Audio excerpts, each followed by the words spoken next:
बल्कि उन्होंने इस बात का इजहार भी किया वापसी पे कि यार किस काम के लिए मुझे यहाँ बुलाया। लेकिन जाने के लिए जो उन्हें इंसिस्ट किया गया उसमें जो उस वक्त जनरल महमूद दुरानी साहब थे और उन्होंने कोई 16 मरतबा टेलीफ़ोन किए, मेरी वालदा को टेलीफ़ोन किया, लॉग बुक मौजूद है हमारे पास। उन्होंने कहा कि मैंने ख़ुद गाड़ी में सफ़र करते हुए मैं आगे बैठा होता था, पीछे ब्रिगेडियर नजीब उनके एमएस थे वो थे और जनरल साहब बैठे होते थे। जनरल साहब ने ब्रिगेडियर नजीब को 2 मरतबा कहा यार कि इसको क्या हो गया, ये इतनी कॉलें कर रहा है आने के लिए, तो इसको मना करो कि इस तरह ना करे। क्योंकि उन दिनों में उन्हें जनरल साहब को ज़िया-उल-हक शहीद को इंटीरियर मिनिस्ट्री ने बल्कि असलम खटक साहब थे, अल्लाह ताला उनको जन्नत नसीब करे, मुझे भी बाद में उन्होंने बताया कि मैंने जनरल साहब को वार्न किया था कि ऐसे शवाहिद हमारे पास थे कि शायद उन पर कोई हमला करने की कोशिश करे, और ख़ुसूसी तौर पर हमने उनको इस्लामाबाद से बाय ट्रैवल पर मना किया और ख़ुसूसी तौर पर जहाज़। अच्छा, ये रिटर्न में बाकायदा तौर पर ऑफिशियली तौर पर मना किया गया था या वैसे ज़ुबानी? एक तो किसी की रिपोर्ट सामने मंजर आम पे नहीं लाई, और उन्होंने जब इन्वेस्टिगेशन शुरू की तो सबसे पहला काम उन्होंने ये किया कि जितने वहाँ पे जहाज़ के हिस्से बिखरे पड़े थे उनको रातों रात उठाया और वो पिनस्टैक लेबॉर्ट्री में ले गए। उनके एक अजीज़ थे जो उसके चेयरमैन थे उन दिनों में, और उनकी केमिकल एनालिसिस करवा ली, जिससे ये साबित हो गया कि ये सबोटाज था। अच्छा, मैंने ये भी सुना था कि जो वहाँ पर उसका सिक्योरिटी का इंचार्ज था, जो जहाज़ की देखभाल कर रहे थे, तो वो अपने रिश्तेदार से मिलने पहुंचे हुए थे और बगैर चेक किए आमों की पेटियां भी अंदर चली गई, इन्वेस्टिगेशन की गई। वो जो अकरम अवान था वो रॉ के लिए काम कर रहा था? वो रॉ के लिए भी और मुसाद के लिए। अच्छा, मुसाद के दोनों की एक FIR बेनामी काटी गई लोधरा के थाने में, मौजूद है आज भी जी। उस हादसे के हवाले से। फिर उसकी इन्वेस्टिगेशन ही हुई। जस्टिस शफीउर रहमान ने एक बड़ा ज़बरदस्त जुमला कहा, उनको तो नहीं पता था कि जनाजे के बाद एक सियासी ज़िया-उल-हक पैदा हो जाएगा, जो मर्द मोमन मर्द हक का नारा है वो पूरे पाकिस्तान में चारों सूबों में गूंजेगा। लेकिन वहाँ एक छोटा सा यादगार सी तो बनाई थी उन्होंने, लेकिन बड़ी टेम्परेरी थी। हम कोशिश करेंगे, ये आपने बहुत अच्छी बात, बहुत ज़रूरी है। एक बस्ती लाल कमाल में जहाँ पर वो हादसा पेश आया था कि एक अच्छी सी वहाँ यादगार बनाया, क्योंकि बहुत से लोग अब भी वहाँ जाते हैं। बिस्मिल्लाहिर्रहमानिर्रहीम, अस्सलाम वालेकुम नाज़रीन, आवाज़ हक में खुश आमदीद। नाज़रीन, पाकिस्तान का सबसे बड़ा अलमिया ये है कि जब भी जहाँ पर किसी बहुत बड़ा एक सानिया होता है, उसकी इंक्वायरियाँ होती हैं, तफ्तीशें होती हैं, तो वो किसी मंतकी नतीजे पर नहीं पहुँचता। 16 अक्टूबर 1952 को पाकिस्तान के पहले वज़ीर आज़म लियाकत अली ख़ान का लियाकत बाग में उनका जलसा हो रहा था, और वहाँ उनको एक शख्स ने गोली मारी, और उस गोली मारने वाले को भी मार दिया गया, और उसकी भी इंक्वायरियाँ हुई, और आज तक पता नहीं चला कि उसके पीछे कौन थे। तो इसी तरह 17 अगस्त 1988 को पाकिस्तान के उस वक्त के सदर जनरल मोहम्मद ज़िया-उल-हक शहीद रहमतुल्लाह अलैह अपने साथियों के साथ भावलपुर से रावलपिंडी आ रहे थे। तो उनके जहाज़ को भी यानी एक हादसे का शिकार हुआ, उसको दहशतगर्दी का निशाना बनाया गया।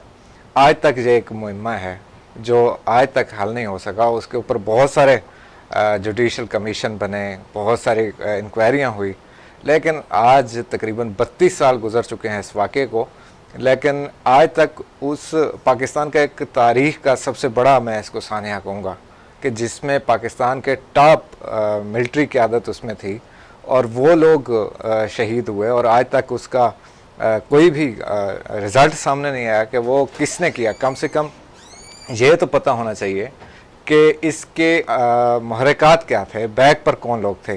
जनरल ज़िया-उल-हक शहीद उस दौर में पाकिस्तान जो है एक चौमुखी जंग लड़ रहा था, और पाकिस्तान ने एक सुपर पावर को शिकस्त दी थी।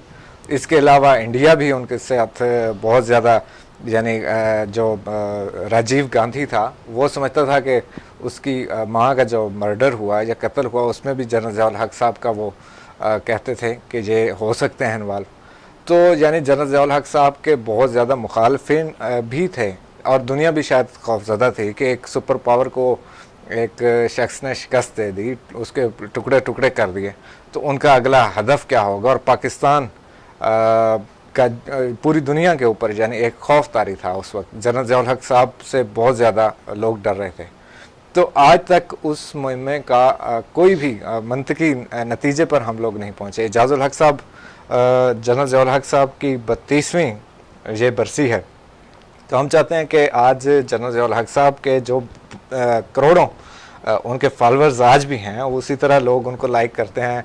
और पाकिस्तान की तारीख़ का सबसे बड़ा जनाजा लोगों ने देखा कि लोग दीवाना वार उनके जनाजे में शरीक हुए वहाँ पर। तो आप आज जनरल ज़ियाउल हक साहब की ज़िंदगी के मुतल्लिक़ बताएंगे थोड़ा सा हमें, जो ख़ास तौर पे 17 अगस्त के हवाले से हम बात करेंगे। बिस्मिल्लाहिर्रहमानिर्रहीम। बहुत शुक्रिया हाय साहब। ये 32वां यौम शुहदा बहावलपुर अब आने को है। एक दिन उसमें रह गया जी जी। और 32 साल तक ये मुहिमा वाकई में हल नहीं हो सका। इसका जो टर्निंग पॉइंट था, बेसिकली जो साजिश हुई, जो इसके साजिश की तैयारी की गई, उसमें कुछ चंद एक चीज़ें थी जिसको पस मंज़र पे देखना चाहिए। जी जी। तो ताकि मालूम हो कि क्या वजूहात थी और क्यों ये इस तरह मामलात जो है वो आगे चले।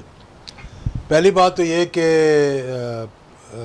रूस को शिकस्त जो हुई और उसकी पसपाई हुई वहाँ से, उसके बाद ये देखा गया, दुनिया ने ये देखा कि तने तनहा फ़ैसला करने वाले जनरल ज़ियाउल हक शहीद जो थे, कि उन्होंने कहा कि पाकिस्तान और उनकी ये विज़न था, उनकी ये दूरअंदेशी थी कि उन्होंने ये समझ लिया था, भांप लिया था कि रूस ने आकर ये अफ़गानिस्तान में नहीं रुकना। और उनके जहन में वो पस मंज़र था ईस्ट जर्मनी का, सारे ईस्टर्न यूरोप का, कि जहाँ पर रूस ने कई सालों पहले मुदाखलत की और उसके बाद वहाँ जाकर डेरे जमा लिए। और दुनिया भी इस बात को तस्लीम करती थी कि रूस एक दफ़ा जहाँ चला जाता है वहाँ से वापस नहीं जाता। तो जब रूस अफ़गानिस्तान के अंदर आया तो जनरल ज़ियाउल हक शहीद को भी अमरीकनों ने और दीगर जो लोग थे उन्होंने ये समझाने की बहुत कोशिश की कि हम पाकिस्तान को मजबूत करते हैं, आपको हम पूरी सपोर्ट देते हैं, क्योंकि आप भूल जाएं कि ये जो है अफ़गानिस्तान जो है वो सुपर पावर है, वहाँ से निकल जाएगी। लेकिन उन्होंने कहा नहीं, हमने ये इसको यहाँ पर सिर्फ रोकना नहीं बल्कि वापस भेजना है। ये हर किसी को इस बात का इल्म है। और उन्होंने फिर जब फैसला किया, उस वक्त ना हमारी ISI तैयार थी, ना हमारा फ़ॉरेन ऑफिस इस बात के लिए तैयार था, क्योंकि बहुत सी कौमों के तारीख़ में ऐसे फ़ैसले होते हैं जो आपको करने पड़ते हैं उन कौमों को मजबूत बनाने के लिए, उनकी सोवरेनिटी को कायम रखने के लिए, उनकी आज़ादी खुद मुख्तारी को कायम रखने के लिए। और यही फ़ैसला जनरल ज़ियाउल हक शहीद ने लिया। और फिर अल्हम्दुलिल्लाह ये बात पहले भी मैंने की थी कि जब दिसंबर में ये 79 में ये हुआ, तो फरवरी में OIC के वज़राए ख़ारजा की मीटिंग इस्लामाबाद में जब बुलाई गई, तो तमाम OIC के मुस्लिम उम्मा के जो ममालिक थे उनमें से 2 के अलावा तमाम के तमाम ने कहा कि जो आपने फ़ैसला किया है वो सही किया है। और अफ़गानिस्तान उन दिनों में एक नॉन अलाइंड मुल्क था और इसकी वो स्टेटस जो है नॉन अलाइंड का वो कायम व दायम रहना चाहिए। और ये जो सब्जुगेशन हुई है, ये जो कब्ज़ा हुआ है वहाँ पर रूस का, इसको वहाँ से वापस भेजना चाहिए। जी जी। फिर उसके बाद अक़वाम मुत्तहिदा के 124 मुल्कों ने पाकिस्तान का साथ दिया। ये साजिश शुरू हो गई थी। जैसे ही रूस ने इनखला हुआ तो फिर उन सुपर पावर जो एक यूनिपोलर वर्ल्ड बन गया था जी, यानी कि 2 सुपर पावर्स की जगह एक सुपर पावर जो थी फिर रह गई, जो अमेरिका था। और अमेरिका ने अभी जनीवा एकॉर्ड नहीं हुआ था कि रूस के साथ हाथ मिला लिया और देख लिया कि ये हाथी जो रीच है कमज़ोर हो गया, तो हम क्यों ना इसका फ़ायदा उठाएं। तो चंद एक बातें मैं बताना चाहता हूं जो कि इससे पहले हुई। एक तो ये कि जब जनीवा अकॉर्ड से पहले मोहम्मद ख़ान जुनैद साहब का एक अमेरिका का दौरा था और उस दौरे में रेगन की और उनकी मुलाकात हुई। 1986 की बात है, शायद सितंबर अक्टूबर की बात है। अभी रूस का इनखला शुरू हो रहा था और जनीवा अकॉर्ड जो है उस पर बातचीत हो रही थी। तो उनका दौरा आ गया अमेरिका का। वो अमेरिका के दौरे पर गए तो एक अपने करीबी साथी को जो अमेरिकी सिटीज़न थे लेकिन रहने वाले सिंध के थे, बदीन के इलाके के, तो उनकी मुलाकात हुई रेगन की मुलाकात के बाद मोहम्मद ख़ान जुनैद साहब से। उन्होंने कहा साईं क्या बातचीत हुई आपकी, मतलब उसने तो वैसे ही पूछा क्योंकि बहुत बेतकल्लफ थे और आपस में ज़ुबान में बात कर रहे थे। उन्होंने कहा भाई रेगन ने मुझे कहा है कि आप एक इलेक्टेड वज़ीर आज़म हैं और जो ज़ियाउल हक हैं वो तो एक फ़ौजी हुक्मरान हैं और आपको चाहिए कि वहाँ जमहूरियत की बहाली के लिए अब आप अपने आप को असर्ट करना शुरू करें और आप अपने आप को असर्ट करें। इसका मतलब ये था कि आप अपना रंग दिखाएं। तो उस दौरे के बाद जो है वो मोहम्मद ख़ान जुनैजो ने फिर एक तो जनीवा अकॉर्ड के लिए पेशरफ शुरू कर दी और उसके लिए एक ऑल पार्टीज़ कॉन्फ्रेंस बुलाई और जिसमें मोहतरमा बेनज़ीर को भी दावत इनवाइट की। अब लाजमी बात है कि ज़ियाउल हक शहीद सदर थे उस वक्त और मोहतरमा पीपल पार्टी का और एक इख्तलाफ तो था जी। तो ये उन्होंने इसलिए किया था कि अमेरिकनों ने उसको थपकी दे दी थी कि अब उनको मालूम हो गया था कि यहाँ पर एक अखवानियों की हुकूमत बननी है और ज़ियाउल हक शहीद जो है उस पर इंसिस्ट कर रहे थे। वो कह रहे थे कि ये जनीवा अकॉर्ड नहीं होना चाहिए जब तक कि अफ़गानिस्तान के अंदर उन मुजाहिदीन की हुकूमत ना बन जाए और उन्होंने तकरीबन उनको इस बात पर आमादा कर लिया था। बहुत सी मीटिंगें अफ़गान मुजाहिदीन की जो 7 सरबराह थे उन दिनों में, मुख्तलिफ गुलबदन हिकमतियार हो गए, सयाफ़ हो गए, जी जी, रब्बानी हो गए, गिलानी हो गए, ये सारों की उन्होंने एक मीटिंगें शुरू कर दी थी और तैयारी हो रही थी कि किस तरह से वहाँ पर एक इस्लामी हुकूमत और मुजाहिदीन की हुकूमत बनेगी। लेकिन अमेरिका इस बात से अब ख़ाइफ था कि ये देख रहा था कि वो इतने जिन्होंने जद्दोजहद करके एक सुपर पावर को शिकस्त दे दी है, बिल्कुल उनकी वहाँ हुकूमत बन गई तो पाकिस्तान और वो और फिर सेंट्रल एशिया के जो ममालिक आज़ाद हो गए थे तो ये तो एक इंडिपेंडेंट ब्लॉक बन जाएगा और मालूम नहीं है किस तरफ को जाएगा। तो फिर ये साजिश तैयार हुई कि भाई किस तरह से ये मामलात को आगे बढ़ाया जाए और फिर जो है वो मोहम्मद ख़ान जुनैद साहब की हुकूमत जब ख़त्म हुई तो एक पॉलिटिकल आइसोलेशन में तो जन सब चले गए 29 मई 1988 को जी। और फिर उससे पहले जो है वो ओजड़ी कैंप का बहुत बड़ा साने हो गया था जिसकी तफ्तीश की गई, मतलब कि एक कुछ इख्तलाफात भी पैदा हुए उसके अंदर कि क्या हुआ क्या नहीं हुआ। बहरहाल ये सारी चीज़ें जो थी मद्देनज़र रखी। अब उनका ये ख्याल था कि एक पॉलिटिकल आइसोलेशन में चले गए हैं तो ये फिर जो है साजिश शुरू हुई और साजिश ये थी कि भाई अब ये एक आइसोलेशन में है और किसी ना किसी तरीके से इनको रास्ते से हटाया जाए। जी। अच्छा, ये जो साजिश हुई तो इसमें बहुत सारे महरक़ात भी हो सकते हैं। जिस तरह जनरल ज़ियाउल हक साहब के दौर में अमेरिका को पता है, पूरी दुनिया को पता है कि पाकिस्तान एटमी पावर बन चुका है और इतना छोटा सा मुल्क है और ये एटमी पावर भी बन चुका है। इन्होंने एक सुपर पावर को भी उसके भी टुकड़े टुकड़े कर दिए हैं।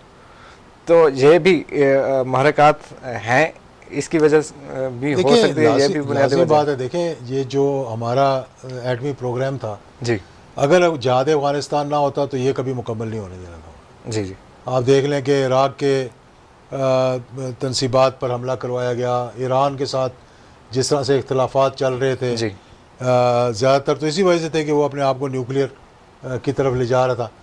तो पाकिस्तान को भी उन्होंने बड़ा दबाव डाला, लेकिन ये जहाद अफ़गानिस्तान की वजह थी जिसकी वजह से हर साल हमें वेवर मिलता रहा और अल्हम्दुलिल्लाह चागी के टनल भी बन गए 1979 से आगे चलकर और 84 में कोल्ड टेस्ट भी हो गया और अमेरिका का सदर मजबूर हो गया था क्योंकि उनको ज़रूरत थी पाकिस्तान की उस वक्त जी। वो उनको पता था कि ये डायरेक्टली और उस जहाद अफ़गानिस्तान के दौरान किसी अमरीकी को सिवाय इसके कि अगर उनका सदर आया तो उसको तोरखाम पे ले जाकर बॉर्डर के परली तरफ दिखा दिया, किसी को अमरीकी को इजाज़त नहीं थी, यहाँ तक कि उनके सफ़ीर को भी इजाज़त नहीं थी कि वो मुजाहिदीन के साथ डायरेक्ट रब्ता करते, वो हम पहले बिल्कुल दे चुके हैं। बहरहाल ये साजिश हुई। फिर जो सवालात उसमें उठते हैं कि पहली बात तो ये कि 2-3 चीज़ें हैं जो देखनी चाहिए जिस पे लोग कुछ इतराज़ भी करते हैं मेरी बातों पे कि ये भाई बार बार बात करते हैं। कुछ लोगों ने ये भी इतराज़ किया कि ज़ियाउल हक साहब आप हुकूमत में रहे हैं और आप ने क्यों जो है इसकी तफ्तीश मुकम्मल क्यों नहीं हुई। बात यह है कि सबसे पहले तो ये जिम्मेदारी थी कि chairman joint chief of staff committee, chief of army staff, chief of general staff और 29 अफवाज पाकिस्तान के दलेर जर्नैल और सिपाही जो थे वो उस जहाज़ में मौजूद थे। तो सबसे बड़ी प्रायोरिटी बनती थी अफवाज पाकिस्तान की कि वो इसकी इंक्वायरी करवाते। ठीक है। उसके बाद क्योंकि वो सदर पाकिस्तान थे तो इसलिए हुकूमत की और हुकूमतों की उसके बाद की ज़िम्मेदारी बनती थी। देखिए, इसमें जो सवालात मैं उठाता हूँ उस सवालात के जवाब मैं मांगता हूँ, और जब मैं जवाब मांगता हूँ तो बहुत तकलीफ़ होती है लोगों को। मैंने किसी पे डायरेक्ट इल्ज़ाम नहीं लगाया। मैं कहा इसके डायरेक्ट बेनिफिशरी कौन थे, इसके चीफ ऑफ आर्मी स्टाफ कौन बने, उसके बाद मिर्ज़ा असलम बेग बने। उन्होंने इंक्वायरी करवाई, उसको रुकवाया। अच्छा, इजाज़त हक साहब, सवालात हैं जो सवालात ये भी हैं कि जनरल ज़ियाउल हक साहब का वहाँ जाना कोई इतना ज़रूरी नहीं था, कोई इतना बड़ा इवेंट नहीं हो रहा था बहावलपुर में। जनरल साहब के साथ फिर इतने हमारे टॉप मिलिट्री क़यादत भी उनके साथ थी और ये सब लोग वहाँ पर गए। जो जनरल ज़ियाउल हक साहब के बहुत करीबी साथी थे वो सब तकरीबन उसमें थे। तो जनरल साहब को किसने कहा था और किस ने वहाँ इनवाइट किया था कि आपने आना है और आपका आना बहुत ज़रूरी है? देखिए, उनका बहैसियत सदर पाकिस्तान और chief of army staff A1 M1 अमरीकी टैंक जो है उनको वहाँ उनकी एक डेमोन्स्ट्रेशन थी। जी जी। और अमेरिका बेचैन था कि पाकिस्तान जो है ये हमारे A1 M1 टैंक ले ले। मायूस कुन उसकी वहाँ पर डेमोन्स्ट्रेशन हुई। ठीक है। यानी कोई जो निशाना था मतलब कहीं टारगेट पे लगा ही नहीं, मतलब उस पूरी डेमोन्स्ट्रेशन जो टैंक उनका था वहाँ जिनकी, बल्कि उन्होंने इस बात का इजहार भी किया वापसी पे कि भाई यार किस काम के लिए मुझे यहाँ बुलाया। लेकिन जाने के लिए जो उन्हें इंसिस्ट किया गया उसमें जो उस वक्त जनरल महमूद दुरानी साहब थे और उन्होंने कोई 16 मरतबा टेलीफ़ोन किए, मेरी वालदा को टेलीफ़ोन किया।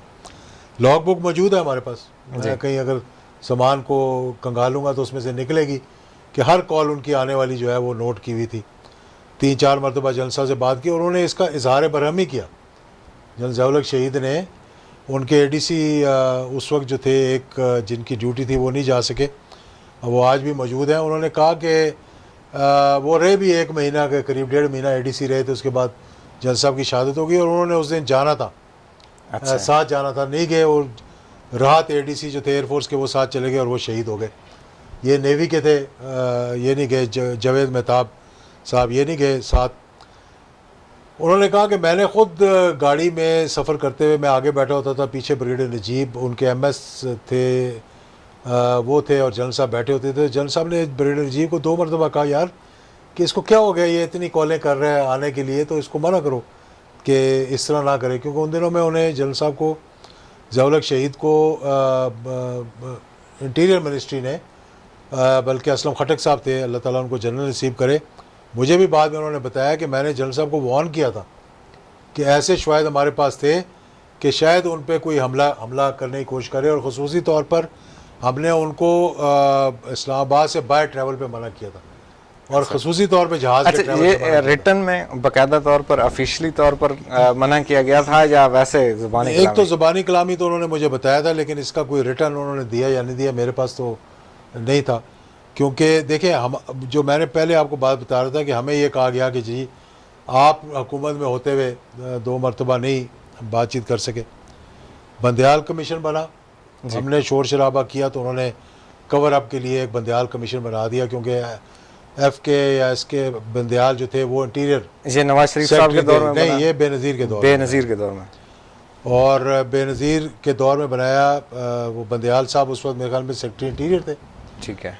उनका कमीशन बना। उसके बाद हमने जब 90 के बाद नवाज शरीफ साहब की हुकूमत आई और मैं वज़ीर बना तो बरसी पे मुतअद्दिद मरतबा हमने ये बात उठाई तो उन्होंने एक शुजात कमीशन बना दिया। चौधरी शुजात उस वक्त इंटीरियर मिनिस्टर थे, ठीक है, वज़ीर दाखिला थे। तीसरा कमीशन बना जो जुडिशल कमीशन बना, वो हमने यहाँ तक हम गए कि नवाज शरीफ को ये कहा कि हम आपका साथ छोड़ देंगे अगर आपने इसकी इंक्वायरी ना करवाई तो आप जुडिशल कमीशन बनवाएं।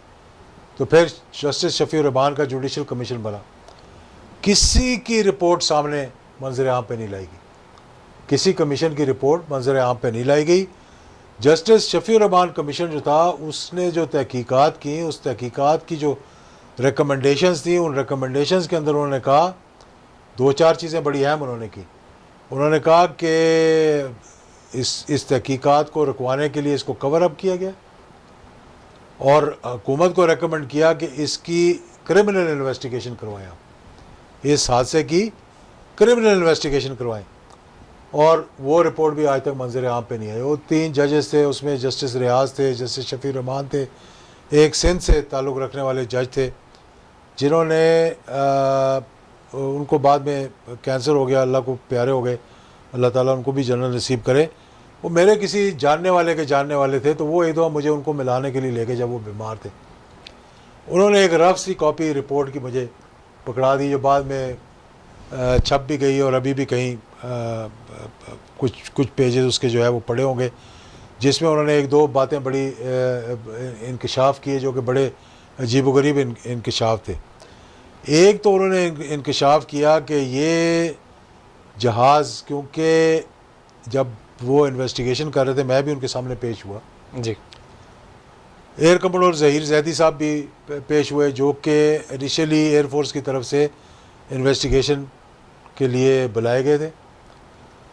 और उन्होंने जब इन्वेस्टिगेशन शुरू की तो सबसे पहला काम उन्होंने ये किया कि जितने वहाँ पे जहाज़ के हिस्से बिखरे पड़े थे उनको रातों रात उठाया और वो पिनस्टैक लेबॉर्ट्री में ले गए। उनके एक अजीज़ थे जो उसके चेयरमैन थे उन दिनों में, और उनकी केमिकल एनालिसिस करवा ली, जिससे ये साबित हो गया कि ये सबोटाज था। जी, ये पहला स्टेप था जिसने ये साबित किया कि ये सबोटाज था, ये टेक्निकल फॉल्ट नहीं था, क्योंकि उसके अंदर जो एंटीमनी, उसका जो केमिकल एनालिसिस हुआ उसके अंदर उन्होंने बताया कि आमों के अंदर सल्फ़र निकला, आमों के पील्स के अंदर से, जहाज़ के जो हिस्से थे उसके अंदर से भी ऐसी चीज़ें निकली जो कि उसके अंदर मौजूद नहीं थी, वो मतलब एक्स्ट्रा उन्होंने कहा कि ऐड हुई हैं धमाका करने के लिए। तो ये चीज़ें थी जो मंजर आम पे लाई और फिर उनको इन्वेस्टिगेशन से हटा दिया गया। एयर कमोडोर ज़हीर ज़ैदी को जब वो उस हद तक पहुंच गए कि अब वो पहुंच रहे थे वहाँ के पता करें कि भाई अब कहाँ से ये चीज़ मुदाखलत हुई और नर्व गैस आई और वो कैसे आई, और फिर जो धमाका था उसको कैसे इस्तेमाल किया गया। ये एक सवाल है कि जनरल जवाहर हक साहब जब बहावलपुर जाते हैं, उनका जो C-130 त्यारा है वो वहीं पर खड़ा रहता है बहावलपुर के एयरपोर्ट पर। तो रूल यानी कानून क्या कहता है कि वहाँ वो खड़ा हो सकता था, वहीं होना चाहिए था उसको? क्योंकि बहावलपुर एयरपोर्ट पे इतनी जगह नहीं है तो उनको उतार के मुल्तान जाना चाहिए था और फिर वापसी पे लाने के लिए वापस आना चाहिए था। जी, वो ना सिर्फ वहाँ खड़ा रहा लेकिन उसको प्रॉपर सिक्योरिटी भी नहीं दी गई और उसका एक दरवाज़ा ये दिखा कर के ख़राब है और लोग अंदर बाहर जाते रहे और कोई चेक करने वाला वहाँ पे नहीं था। अच्छा, मैंने ये भी सुना था कि जो वहाँ पर उसका सिक्योरिटी का इंचार्ज था जो जहाज़ की देखभाल कर रहे थे, तो वो अपने रिश्तेदार से मिलने पहुँचे हुए थे। ये क्या हकीकत है?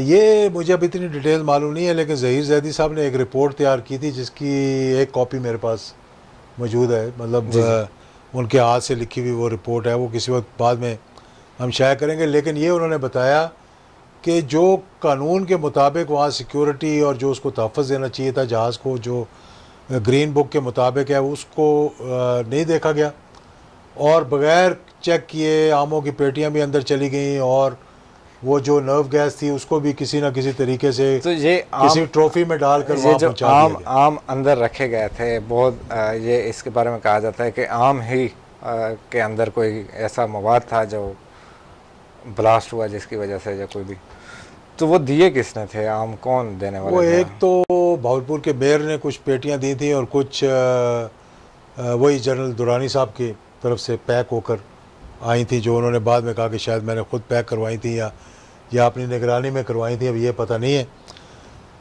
उसमें उन्होंने बताया था कि जब ये धमाका किया गया जहाज़ के अंदर, एक तो नर्व गैस थी जिससे पायलट्स को इनकैपेसिटेट किया गया। जी जी।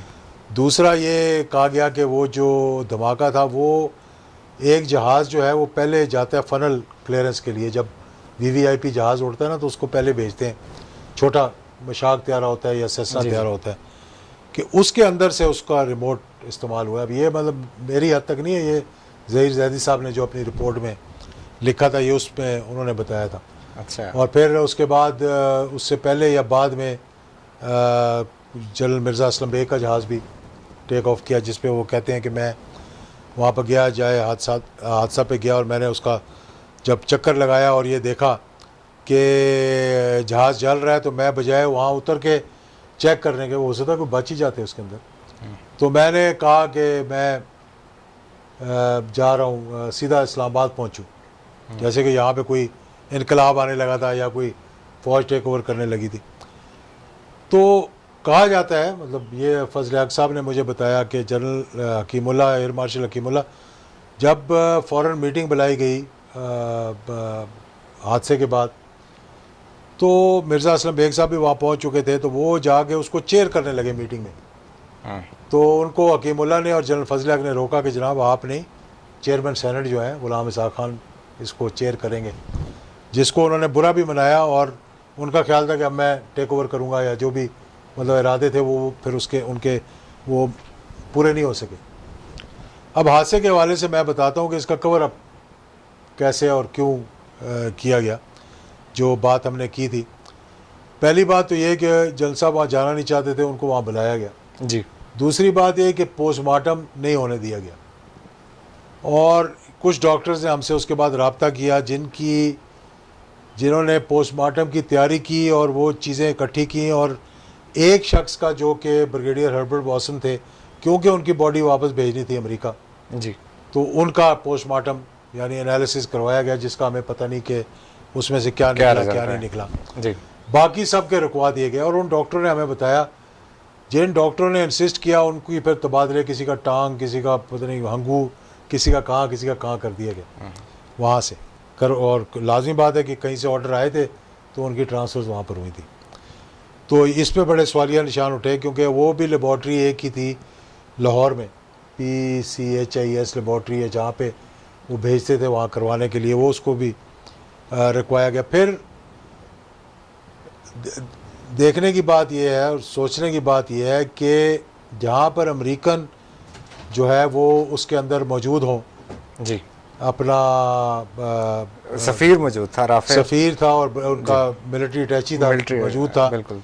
तो FBI की टीम को जो है वो 48 घंटे के अंदर अंदर यहाँ आना चाहिए था इन्वेस्टिगेट करने के लिए। वो 10 महीने तक नहीं आई, और बाद में पता लगा कि इसको रखवाया गया, अपना एक वीटो किया गया उसको, जो सेक्रेटरी ऑफ डिफेंस थे जॉर्ज शुल्ट्ज अमेरिका के, उन्होंने रुकवाया। अच्छा जदलक साहब, उस वक्त जब ये सान्या हुआ था तो उस वक्त तो यानी ये हादसा ही डिक्लेयर किया गया था कि यानी ये कोई फ़नी ख़राबी थी, जहाज़ ख़राब था, तो उसके ऊपर भी आप मेरे ख्याल में गए थे वहाँ पर। जहाज़ के क्योंकि 4 इंजन होते हैं, अगर एक इंजन ख़राब भी हो जाता है। C-130 ऐसा जहाज़ है साहब जिसको कहते हैं कि इसके चारों इंजन भी बंद हो जाए तो ग्लाइड करता है जी। और इसको ये बताने की कोशिश की गई कि ये टेक्निकल फॉल्ट आया इसके अंदर जहाज़ के।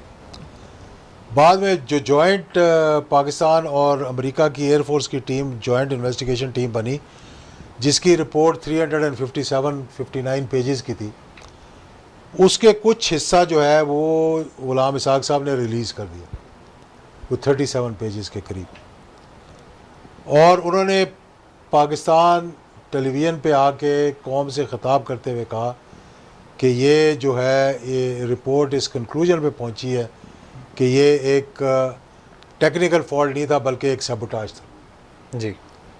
Joint investigation team Pakistan air force की और अमेरिकन एयरफोर्स की, उन्होंने डिक्लेयर किया इस बात को। जी। फिर हम अमेरिका गए, हमने लॉकहीड को जो कि जहाज़ बनाता है, C-130 बनाता है, उसको चैलेंज किया, उसके ख़िलाफ़ हमने केस दायर किया। बहुत मशहूर एफली बेली के नाम से एक वकील है जिन्होंने OJ सिम्पसन केस किया हुआ था, 1-2 और केस किए हुए थे। जब हमने ये केस किया तो उन्होंने हमारी बाकायदा प्रेस कॉन्फ्रेंस करवाई, और उसमें दोनों आर्नल्ड रफेल जो सफ़ीर थे उनकी वाइफ से हमने रब्ता किया, जो हर्बर्ट वॉसम थे जो मिलिट्री अटैची थे उनकी वाइफ से हमने रब्ता किया। तो इनिशियली तो वो बड़े शौक़ से उन्होंने कहा कि बड़ी अच्छा पेशरफ्त है ये, हमारा मकसद ये था कि हम जब लॉकहीड को सू करेंगे तो वो फिर साबित करेंगे कि ये एक हादसा नहीं टेक्निकल था। फॉल्ट नहीं थी, एक मतलब साजिश थी। जी। अब जब उनको हमने एंगेज किया तो उन्होंने मतलब हमने उनको ये बताया तो उन्होंने बहुत हमारी एक प्रेस कॉन्फ्रेंस करवाई और उसके बाद उन्होंने मुझे एक दफ़ा फ़ोन करके बताया कि मिस्टर हक, मुझे एक मतलब I have got the case of the century. उन्होंने कहा कि सेंचुरी का सबसे बड़ा केस मुझे मिल गया और मुझे सिविल एविएशन अथॉरिटी के हेड ने लंच पे इनवाइट किया और जैसे ही वो लंच हुआ उसके बाद उन्होंने हमसे रब्ता ख़त्म कर दिया। मैं ये कहता हूँ कवर अप के तरीके बता रहा हूँ आपको कि मतलब इतना खौफ दिला दिया गया हो उनको या मना कर दिया होगा किसी अमेरिका के किसी डिपार्टमेंट की तरफ से, तो उन्होंने फिर इनकार कर दिया कि भाई अब मेरे दफ्तर में रब्ता ना करें और ना ही हम बात करते और ना उसके बाद हमें एक्सेस मिला आर्नल्ड रफेल साहब की मोहतरमा से, जो बाद में मेरे ख्याल में स्टेट डिपार्टमेंट में रही और फिर पाकिस्तान के भी उनके दौरे कई मरतबा हुए, और ना ही मिलिट्री अटैची जो थे हर्बर्ट वासम, ना उनकी वाइफ से एक्सेस हमें हुआ। उसके बाद पता नहीं उनके टेलीफोन चेंज कर दिए गए या क्या कर दिया गया। उस ज़माने में ये मोबाइल वगैरह तो इतने थे नहीं, लैंडलाइंस पे ही बात होती थी। खैर बहरहाल तो ये चीज़ें थी जिसको रुकवाया गया। और फिर जहाँ जब FBI की टीम आई तो बजाय इसके कि हमसे मिले और 25 लोगों के हमने नाम दिए और बताया कि ये चीज़ें सवालात आप पूछें जा कर के ये क्यों हुआ ये क्यों हुआ, तो बजाय इसके वो टेक्सला और मरी की सैर करने के बाद वापस चले गए और हमसे एक झड़प हो गई उनकी। जब मैंने उनको कहा कि आप लोग जो जिस काम के लिए आए वो काम नहीं कर रहे, तो झड़प हो गई। डॉन अखबार ने बाकायदा वो लगाया था कि FBI मतलब के और हमारे मतलब जनजाउलक शहीद के ख़ानदान और अख्तर अब्दुर्रहमान साहब के भी साथ थे वो, कि उनके बीच में ये जो है वो झड़प पैदा हो गई कि भाई उन्होंने कहा कि आप ये सही तरीके से इंक्वायरी नहीं कर रहे। तो वो भी एक कवर अप का जो था वो हिस्सा था। एक बात जो मैं समझता हूँ कि करनी बहुत ज़रूरी है वो ये है कि ये भी बड़ी अजीब व गरीब बात है कि एक एयरफोर्स के ऑफिसर जो हैं जिनका कहा जाता है कि जब कऊटा पर हमला होना था तो उन्होंने पाकिस्तान के कुछ राज और कुछ नक्शे जो है वो इसराइल को देने की कोशिश की और रॉ के साथ भी उनके ताल्लुकात थे, अकरम अवान नाम था उनका जी। वो एस्पियोनाज यानी कि पाकिस्तान के ख़िलाफ़ स्पाइंग के हवाले से पकड़े गए और उनको ISI की कस्टडी में रखा गया। ये बात बड़ी अहम है। और जनाजे के कुछ 10 दिन के बाद जो उनके इन्वेस्टिगेशन कर रहे थे ऑफिसर्स, उनमें एक ब्रिगेडियर सगीर साहब थे, आपने नाम सुना होगा उनका जी। एक मेजर आमिर साहब थे, एक कर्नल कुरैशी थे, कोई अभी भी मेरे ख्याल में तीनों के तीनों जिंदा हैं जी। तो उन्होंने वो उनको जनाजे की तस्वीर दिखाई, उसमें जनरल अवान भी थे जो शहीद हुए जनरल साहब के साथ। वो अकरम अवान के एक किस्म के गॉड फादर थे, उन्होंने अडॉप्टेड सन था उनका वो अकरम है जी।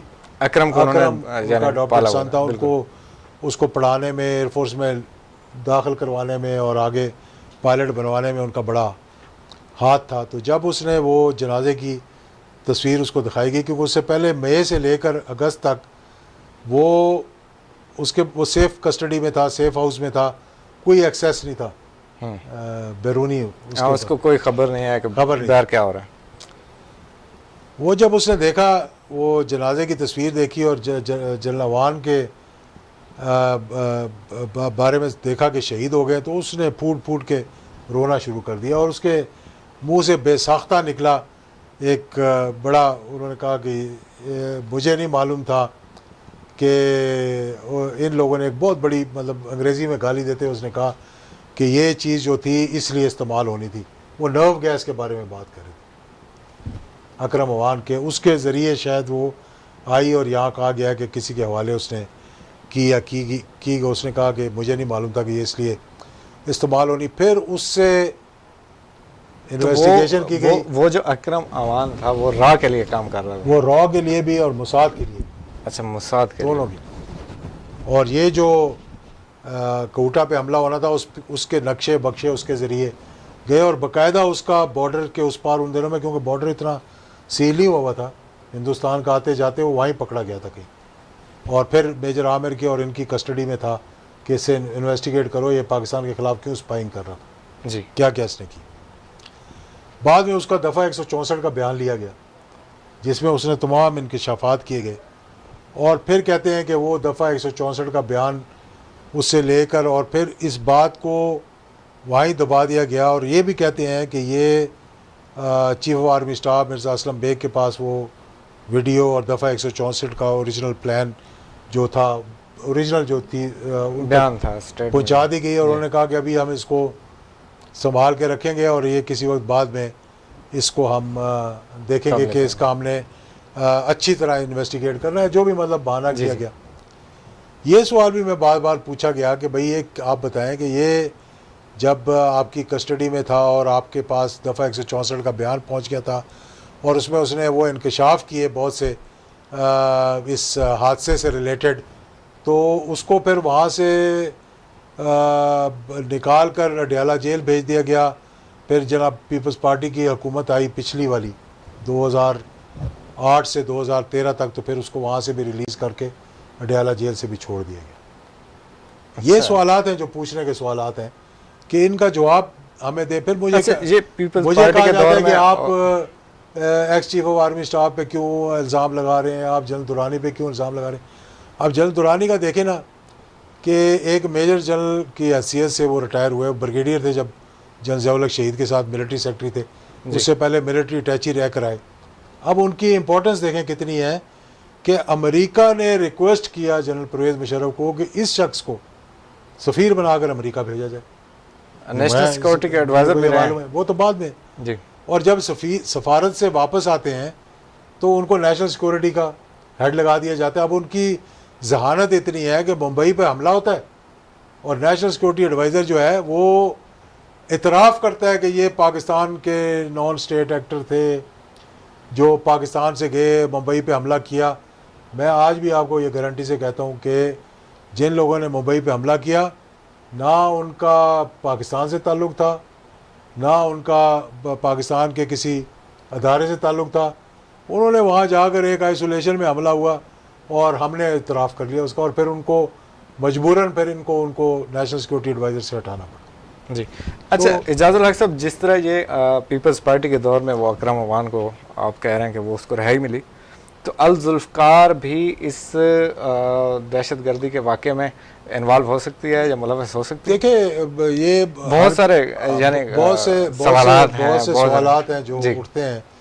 एक FIR बेनामी काटी गई लोधरा के थाने में मौजूद है आज भी जी। उस हादसे के हवाले से। फिर उसकी इन्वेस्टिगेशन हुई। जस्टिस शफी रहमान ने एक बड़ा ज़बरदस्त जुमला कहा उसके अंदर के वो उन्होंने कहा कि जब ज़हीर ज़ैदी साहब आए तो उन्होंने एक तस्वीरें कुछ दिखाई जहाज़ के क्रैश के बाद की।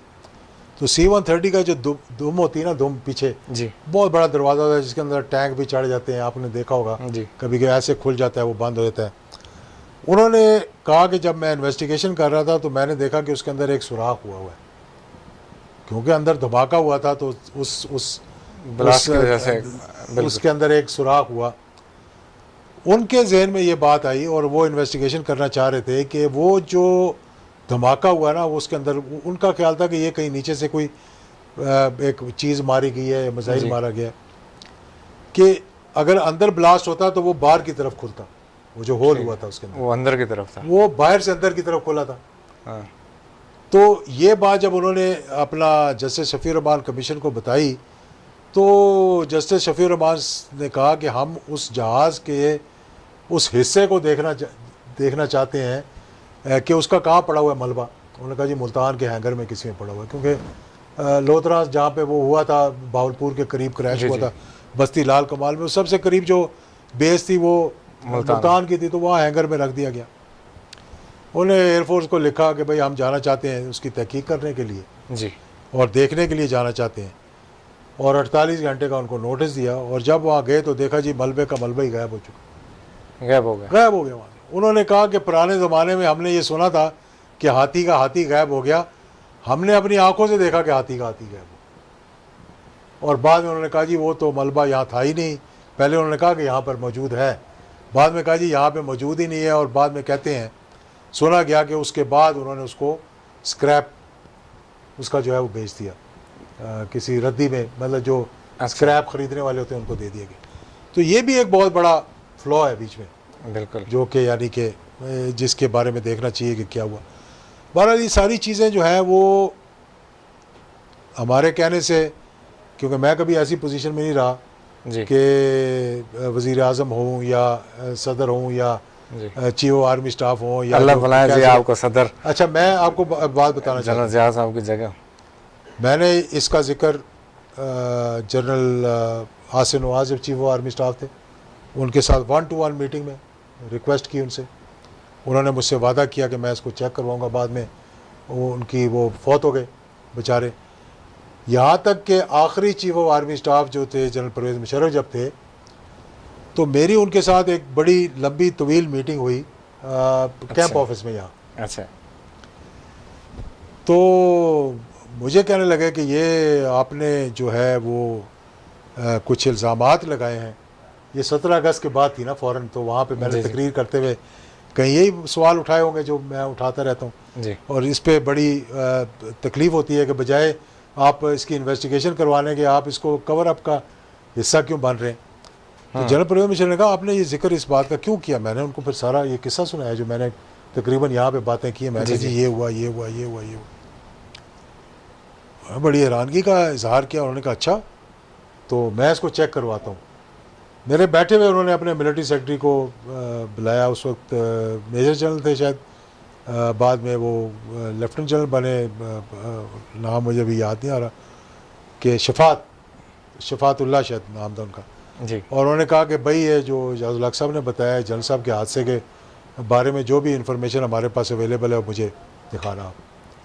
बस बाद में आई गई होगी बात, पता नहीं उन्होंने मंगवाया कि नहीं मंगवाया, लेकिन मुझे तसल्ली देने के लिए उन्होंने ये बात कह दी। तो जस्टिस शफी रहमान ने ये 1993 से पहले की बात है या 97, मेरे ख्याल 97 वाली जो हुकूमत थी उसके नवाज बाद शरीफ ये कमीशन बना नवाज शरीफ की, और हम उस वक्त उनके साथ शामिल नहीं थे काबीना के अंदर, जी, लेकिन बरसी पे वो आते रहे। 1988 से 1989 में पहली बरसी हुई। 1999 में नवाज शरीफ साहब एग्ज़ाइल में गए। हुकूमत अपनी ख़त्म होने से पहले भी, मैं ये कहता हूँ ना कि अगस्त आया, अक्टूबर में उनकी हुकूमत ख़त्म हुई। 17 अगस्त को जो आखिरी बरसी हुई उनकी, उसमें भी मियाँ नवाज शरीफ साहब मौजूद थे। जस्टिस शफी कमीशन अच्छा। रिपोर्ट बनाने के बाद उन्होंने फैसल मस्जिद में आके जलसे से ख़ताब भी किया, और कोई ऐसी बरसी नहीं थी जिसमें उन्होंने मतलब कि शमूलियत ना की हो। और जब तक उनकी हुकूमत भी कायम और दायम रही, और फिर जब अपने नज़रिए से पटरी से उतरे और पीपल्स पार्टी से हाथ मिलाया, तो बाद में फिर उनका एक किस्म का सियासी, मतलब मैं इसको जवाल कहता हूँ, लेकिन पस्ती की तरफ उन्होंने जाना शुरू कर दिया, क्योंकि नज़रिए से हट गए थे। और वो फिर उनका पता नहीं फ़ौज के साथ कोई इख्तलाफात पैदा हो गए। 99 में उनके साथ क्या हुआ, जी, जी, और उसके बाद उन्होंने फिर वो मतलब सर्द मोरी का मतलब शिकार हो गए वो। तो ये चीज़ें जो हैं वो मैं हर किसी के पास जाकर कहता रहा हूँ, और आज भी मैं समझता हूँ कि, और मैंने एक बात की थी जो बड़ी अहम बात थी। एक दफ़ा ग़ुलाम इसहाक़ साहब से मुलाकात में मैंने ये बात की। मैंने उनको कहा कि मैंने कहा ये मैं इसलिए उठा रहा हूँ कि आज आप उनकी कुर्सी पे बैठे हो। ठीक है, और चीफ ऑफ आर्मी स्टाफ, मैंने जब मुशर्रफ से बात की, मैं कहा ये बात मैं इसलिए उठा रहा हूँ कि आप उनकी कुर्सी पे बैठे हुए, चीफ ऑफ आर्मी स्टाफ है आप। बिल्कुल, आज कल उनके साथ हादसा हुआ, मैंने कहा आज किसी के साथ भी हो सकता, बिल्कुल, ठीक है। उसके बाद क्या हुआ, परवेज़ मुशर्रफ पर हमला हुआ, 2 मरतबा उनकी जान बची। शौकत अजीज़ पर हमला हुआ, उनकी अल्लाह मियां ने उनको बचा लिया। बेनज़ीर पर हमला हुआ, बेनज़ीर उस हादसे का शिकार हो गई, जो उस वक्त कहती थी कि उनका जो minister of state for defence था वो कहता था, उसको जब कहा गया ना जाके कि भाई इस हादसे के बारे में इंक्वायरी करो, उनका अल्लाह मियां को टेलीफोन करो। और बाद में क्या हुआ कि मोहतरमा भी दहशत गर्दी का शिकार हुई, और अफसोसनाक वाक़या पेश आया यहाँ पर। और बाद में हमारे बाद तो वो हुकूमत आ गई थी जो कहती थी अल्लाह मियाँ को टेलीफोन करो। मोहतरमा के बाद तो उनके हस्बैंड आसिफ अली जरदारी की सदर बने, और उनकी सारी टीम थी जो वहाँ पर थी, जो जाए हादसा से कुछ भाग भी गए थे, और उनकी इंक्वायरी भी जो है वो नहीं करवाई गई। जी।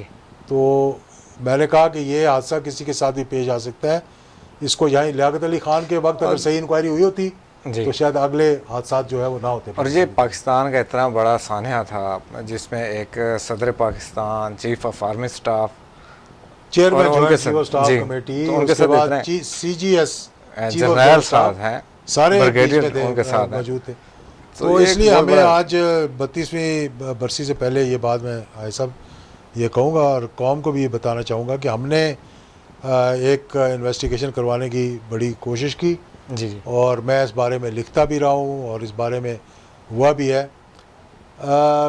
किसी अपने एक वकला का एक पैनल था हमारा जमात का, उनसे मैं बात कर रहा था पिछले दिनों, तो उन्होंने कहा कि आप रिज्यू करें सुप्रीम कोर्ट से, अच्छा और आप इस केस को लेके जाएं सुप्रीम कोर्ट में, ताकि बॉल उनके कोर्ट में जाए और वो देखें, और आप फिर इसमें नामजद करें ठीक कि है। ये लोग थे जिन्होंने जो है वो इंक्वायरी करवानी चाहिए थे, और इन्होंने क्यों नहीं इंक्वायरी करवाई। अच्छा नहीं, मिर्ज़ा या असलम साहब बेग को साहब, किसने बुलाया वहाँ। जनरल ज़ियाउल हक साहब की शहादत के बाद मिर्ज़ा असलम बेग साहब का जो रवैया था आप लोगों के साथ, आपके फैमिली के साथ, वो कैसा था? देखिए, बात रवैये की नहीं है, बात रवैया तो उनका ये होना था कि देखें जब ये हादसा जिन्होंने करवाया उन्होंने यही कहा कि भाई 11 साल तक ये सदर पाकिस्तान रहे हैं, चीफ ऑफ आर्मी स्टाफ रहे हैं। पाकिस्तान के लोग तो 2.5 साल नहीं किसी को बर्दाश्त करते। जी तो इतने अरसे के बाद ये अब एक लोग कहेंगे जनाब अच्छा जी चलो जी इससे जहाँ छूट गया। अब उनको तो नहीं पता था कि 20 तारीख को एक नए ज़ियाउल हक ने जन्म ले लेना। बेशक उनको तो नहीं पता था कि जनाजे के बाद एक सियासी ज़ियाउल हक पैदा हो जाएगा। बेशक जो मर्द मोमन मर्द हक का नारा है वो पूरे पाकिस्तान में चारों सूबों में गूंजेगा। जी वो तो जो कहते थे ना कि ये पीपल्स पार्टी की एक जंजीर है, वो जंजीर तो नहीं रही चारों सूबों में, लेकिन ज़ियाउल हक शहीद का नाम तो उस वक्त चारों सूबों में इस तरह था कि जो जनाजा हुआ, गायबाना जनाजे हुए, सियासी तौर पर फिर नवाज शरीफ ने वही नारा लगाया, और मतलब उसी वजह से वो सियासी जानशीन कहा गया उनको। बिल्कुल बिल्कुल। तो ये चीज़ थी जो कि मतलब एक जिसने जन्म लिया और जिसने फिर एक सियासी तौर पर उनके नाम को एक जिंदा नजरिया बनकर नजरिया बन सामने के आया, उभरा हुआ। बिल्कुल। और फिर अभी भी देख लें आप अफ़गानिस्तान के अंदर आज भी अमेरिका की वहाँ से इनखला के वक्त भी लोग जो है वो वहाँ पे ज़ियाउल हक शहीद को याद करते हैं। सेंट्रल एशिया में उनको याद करते हैं। वहाँ पे जो मैं भी दौरे पे गया तो बड़ा मैंने देख के हैरान हुआ कि उज़्बेकिस्तान के सदर ने जिस अंदाज में उनका जिक्र किया कि अपनी आज़ादी जो है वो हमें पाकिस्तान की वजह से मिली और ज़ियाउल हक की वजह से मिली। तो अच्छा ये लोग ज़ियाउल हक आज भी साहब, याद ये जहाँ जनरल साहब का त्यारा वहाँ पर गिरा था भावलपुर के पास, तो वहाँ पर बहुत सारे जो जनरल साहब को लाइक करने वाले लोग हैं, जो उनको पसंद करते हैं, वो चाहते हैं कि वहाँ पर कोई यादगार कोई इस किस्म की होनी चाहिए, ताकि वो जो भी जाते हैं वहाँ पर आगे कुछ भी नहीं है। होनी तो हुकूमत की तरफ से चाहिए थी, अफसोस है कि वहाँ पर कुछ भी ऐसा नहीं किया गया। तो मैं आपसे दरख्वास्त करूँगा कि वहाँ पर कोई ऐसी यादगार जनरल साहब के हवाले से ज़रूर होनी चाहिए। वो इंशाल्लाह हमारा इरादा था वहाँ मस्जिद बनाने का। जी जी। और मेरे ख्याल है जनरल अब्दुर्रहमान के जो हमायूं अख्तर साहब हैं, हारून अख्तर साहब, उन्होंने भी कोशिश की जी कि वहाँ पे कुछ जगह ले के छोटी सी वहाँ पे। तो हमारे बहुत से दोस्त हैं जिन्होंने कहा हम यहाँ एक मस्जिद और छोटा सा मदरसा बनवाते हैं यादगार के तौर पे, लेकिन वो ज़मीन हमें वहाँ पे हम नहीं ले सके। लेकिन वहाँ एक छोटा सा यादगार सी तो बनाई थी उन्होंने, लेकिन बड़ी टेम्परेरी थी। हम कोशिश करेंगे, ये आपने बहुत अच्छी बात बहुत ज़रूरी है। एक बस्ती लाल कमाल में जहाँ पर वो हादसा पेश आया था कि एक अच्छी सी वहाँ यादगार बनाया, क्योंकि बहुत से लोग अब भी वहाँ जाते हैं, बिल्कुल जाते और हैं। देखने के लिए जाते हैं। तो ये आपने बड़ी अच्छी बात की। तो इस बरसी पे हम ये कहते हैं कि अगली बरसी से पहले वहाँ पर कोई अच्छी यादगार बनाएंगे बिल्कुल, इंशाल्लाह। क्योंकि वहाँ पर लोग जाते हैं जो इस्लामाबाद नहीं आ सकते। कोई ऐसे लोग होते हैं जो जनरल साहब के पास जहाँ दरबार उनका जो मकबरा है वहाँ पर नहीं आ सकते, तो वो वहाँ पर जाएंगे और वहीं से वो दुआ वगैरह करेंगे। बहुत बहुत अच्छी बात है। हमेशा उनकी जो खिदमत हैं वो याद रखी जाएंगी। तो इजाज़ुल हक साहब, आपसे दूसरी ये गुजारिश है कि जनरल ज़ियाउल हक साहब को आज भी लाखों लोग उनको पसंद करते हैं, लाइक करते हैं। आपने उनके मिशन को भी आगे बढ़ाने का एक अज़म किया हुआ है और उसके ऊपर चल रहे हैं। तो अपनी जो आपकी पाकिस्तान मुस्लिम लीग ज़िया शहीद जमात है, उसको यानी उस तरह मजबूत नहीं किया गया। ये एक हकीकत है जिस तरह होना चाहिए था, क्योंकि जनरल ज़ियाउल हक साहब को तो पूरी दुनिया में लोग उनको पसंद करते हैं।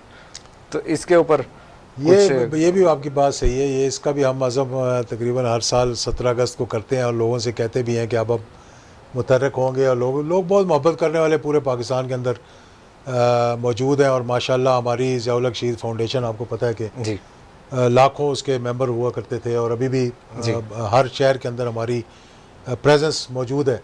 जी लेकिन ये कुछ मैं तो ये कहूँगा मेरी अपनी कुताही की वजह से, कुछ सुस्ती की वजह से, कुछ पार्लियामेंट में जब मैं था तो वहाँ मसरूफियात की वजह से, फिर वज़ीर बनने के बाद भी इतनी तवज्जो नहीं दे सका। लेकिन अब हमने शुरू किया है अल्लाह के फजल करम से। लाहौर में भी हम अपना दफ्तर इस्टेब्लिश कर रहे हैं जी और आहिस्ता आहिस्ता हम अब कोशिश करेंगे पाकिस्तान मुस्लिम लीग ज़ियाउल हक शहीद को चारों सूबों के अंदर मुतहर्रिक करें। जी हमारे ऑफिस तो तकरीबन हर शहर के अंदर मौजूद हैं, लेकिन उनको ज़रा एक्टिव करने के बाद, क्योंकि पाकिस्तान की सियासत के अंदर एक बहुत बड़ा खला है इस वक्त, जी और कोई जमात भी जो है वो अवाम की उमंगों के मुताबिक नहीं पहुंच सकी। जी और हर जमात के जो जो जो जो लीडर हैं उन पे किसी न किसी किस्म के इल्ज़ामात जी जो है वो लगे हुए हैं। कोई करप्शन का है, कुछ दूसरे तीसरे हैं। तो अल्हम्दुलिल्लाह ये एक साफ़ सुथरी सी जमात है। मैं लोगों से भी कहूँगा कि हमारे साथ शामिल हों। जी और अब हम चारों सूबों का जब दौरा करेंगे सितंबर से इंशाल्लाह, जब मौसम ज़रा बेहतर हो जाएगा तो हम कोशिश करेंगे कि अपनी जमात को ज़रा मुतहर्रिक करें। बहुत शुक्रिया एजाज़ुल हक साहब। Thank you. दुआ गो हैं अल्लाह पाक जनरल मोहम्मद ज़ियाउल हक शहीद रहमतुल्लाह अलैह और उनके जितने भी दोस्त थे, उनके साथी रफ़क़ा जितने भी उनके साथ शहीद हुए थे 17 अगस्त 1988 को, अल्लाह ताला उन पर करोड़ों रहमतें नाज़िल फरमाए। अल्लाह पाकिस्तान की हिफाजत फरमाए। अगली बार किसी नए मौजू के साथ हाज़िर होंगे, तब तक के लिए इजाज़त दें।